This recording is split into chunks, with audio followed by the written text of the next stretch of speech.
Video? Oh. Tara, video mo na. Review lang natin itong aking kotse. Itong Batmobile Tumbler. Tawag dito Tumbler, camouflage version siya. Lapit mo para ano. Ito yung sa sa The Dark Knight Rises ng Batman. Yung kinuha na siya ni Bane. Yung, alam ko, ninakaw to ni Bane. Tapos naging ganito na, naging camouflage. Tapos, yan, pakita mo nga yung detalye kung gaano katindi yan.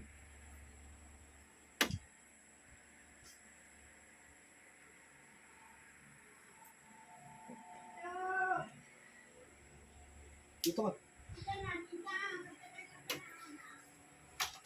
Ito pala guys ay 1/6 scale to. Napakalaki. Ang bulky nito. Tingnan nyo naman. Tapos yung gulong niya, lapit mo. Yung gulong niya, alam mo, tunay talaga. Tsaka, pwede mo iikot pero, lapit, ano mo.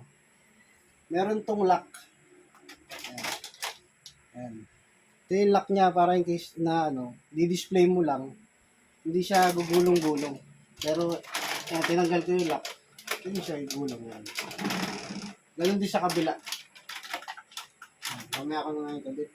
Pakita mo tong likod. Yan, pakita mo yung detalye.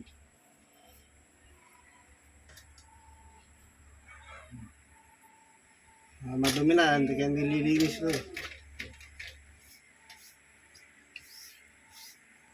Yan, dito sir. Dito ka sa kabila.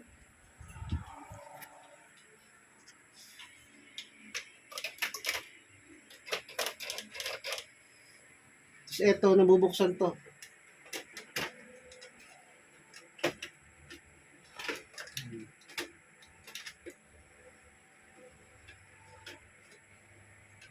Pakita mo nga ilo. Puro aligabok, di naman punasan. Yan. Diyan, pwede nyo ilagay si Batman. Tsaka si Bane. O kung sino ilagay nyo dyan. Kahit sino character, basta kasya dyan. Yan. Pero, hindi ko kasi binilan ng Batman.